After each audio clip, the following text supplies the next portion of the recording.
और अब रुक करेंगे भारत सुपरफास्ट की ओर। ऑपरेशन दोस्त में शामिल एनडीआरएफ टीमों से मिले प्रधानमंत्री मोदी, कहा भारत के लिए मानवता सर्वोपरि। प्रधानमंत्री मोदी ने कहा हमारी टीमों ने तुर्की और सीरिया में बेहद बेहतरीन काम किया है, आपके काम पर हर भारतीय को गर्व। प्रधानमंत्री मोदी ने कहा तुर्की में सबसे पहले भारत पहुंचा, हमारे लिए पूरा विश्व परिवार। एनडीआरएफ ने तुर्की में बचाई हजारों लोगों की जान। भारत और सिंगापुर के लोगों के लिए भारत और सिंगापुर सरकार पेमेंट को लेकर एक शानदार सिस्टम शुरुआत करने जा रहा है। ये real time payment system linkage दो देशों के बीच आज से शुरू होगा। दोनों देश के पीएम इसके साक्षी बनेंगे।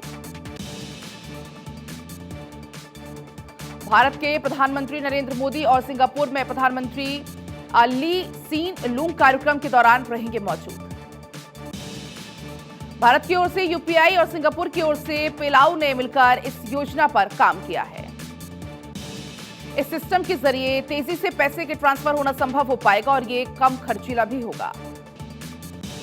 भारत की ओर से आरबीआई के गवर्नर शशिकांत दास और सिंगापुर की ओर से Ravi Menon monetary authority of Singapore के एमडी इसकी लॉन्चिंग करेंगे। भारत पिछले कुछ सालों में डिजिटल पेमेंट के मामले में तेजी से बढ़ती हुई अर्थव्यवस्था बनती जा रही है। मेघालय विधानसभा चुनाव में बीजेपी ने झोंकी ताकत। आज केंद्रीय गृह मंत्री अमित शाह करेंगे 2 चुनावी रैलियां। अमित शाह मेघालय के शिलोंग और पिन थोरू मखरा में चुनावी रैली को करेंगे संबोधित। 24 फरवरी को मेघालय के दौरे पर रहेंगे प्रधानमंत्री मोदी। शिलोंग में करेंगे रोड शो।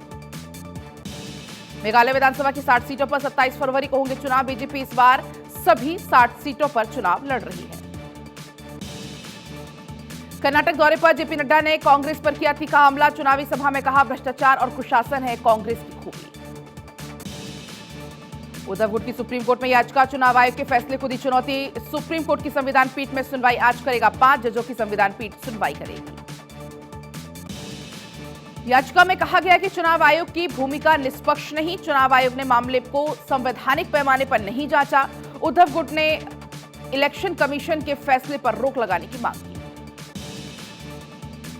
मुंबई में शिंदे गुट की राष्ट्रीय कार्यकारिणी की बैठक आज शाम 7 बजे होगी बैठक। महाराष्ट्र में उद्धव गुट को एक और बड़ा झटका। विधानसभा में शिवसेना के कमरे पर शिंदे गुट ने किया कब्जा। शिवसेना की वेबसाइट को भी किया गया डिलीट, बदला गया ट्विटर हैंडल। महाराष्ट्र के डिप्टी सीएम देवेंद्र फडणवीस ने उद्धव ठाकरे पर निशाना साधा। बोले अमित शाह को दुश्मन मानते हैं उद्धव, ये उद्धव ठाकरे की सोच है, हम किसी को दुश्मन नहीं मानते। शिवसेना फैसले पर संजय राउत का बड़ा आरोप। कहा यह फैसला खरीदा हुआ फैसला है। 2000 करोड़ का लेन देन हुआ। धनुष चुरा लिया मानुष हमारे साथ। गृहमंत्री अमित शाह के बयान पर उद्धव ठाकरे का पलटवार। कांग्रेस के साथ तब गया जब बीजेपी ने छोड़ा। हिंदुत्व की बात करने वाले 1993 में कहां थे। उद्धव ठाकरे का छल का दर्द। कहा मेरा सब कुछ छिन गया। पार्टी का नाम, चुनाव चिन्ह छीन लिया गया, लेकिन ठाकरे नाम नहीं छीन सकते। बीजेपी के तलवे चाटने के लिए नहीं है शिवसेना। मुंबई में शिवसेना विधायकों की अहम बैठक। सीएम एकनाथ शिंदे ने की अध्यक्षता। शिवसेना विधायकों की हुई बैठक। उद्धव गुट के नेता आनंद दुबे पर बीजेपी पर निशाना। कहा राजनीति के लिए समय समय पर हिंदुत्व को पकड़ते और छोड़ते रहते हैं बीजेपी वाले। उद्धव गुट के नेता संजय राउत के खिलाफ शिकायत दर्ज। नासिक के थाने में दर्ज हुई शिकायत। संजय राउत पर सीएम शिंदे को अपशब्द कहने का आरोप। उपेंद्र कुशवाहा देंगे एमएलसी से इस्तीफा। 11 बजे विधान परिषद जाकर सौंपेंगे इस्तीफा। पार्टी गठन के बाद नैतिकता के आधार पर इस्तीफा। बिहार में उपेंद्र कुशवाहा ने जेडीयू से नाता तोड़ा। उपेंद्र कुशवाहा ने किया नई पार्टी का ऐलान। उपेंद्र कुशवाहा बनाएंगे लोक समता जनता दल पार्टी। जेडीयू से इस्तीफे के बाद कुशवाहा का बयान। कहा आज से नई शुरुआत कर रहे हैं नीतीश, गलत रास्ते पर हैं, जेडीयू के लिए बुरा समय।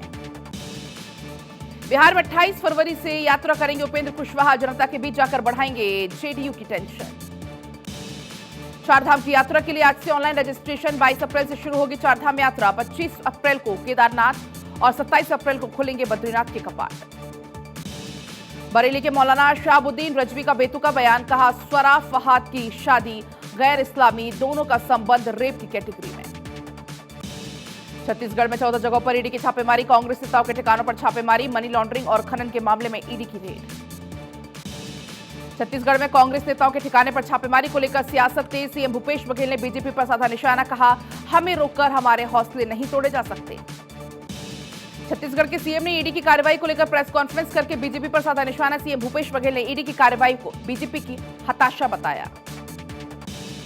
छत्तीसगढ़ में ईडी की छापेमारी को लेकर सुशील आनंद का बयान। कहा, बीजेपी जब राजनीतिक मुकाबला नहीं कर पाती है तो ईडी और सीबीआई जैसी केंद्रीय एजेंसियों का दुरुपयोग करती है। हम डरेंगे नहीं, झुकेंगे नहीं।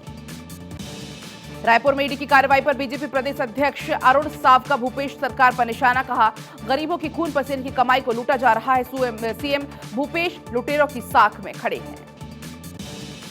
श्रद्धा हत्याकांड पर साकेत कोर्ट में आज सुनवाई। पिछली सुनवाई में कोर्ट ने चार्जशीट पर लिया था संज्ञान। दिल्ली पुलिस ने 6,629 पन्नों में दाखिल की थी चार्जशीट।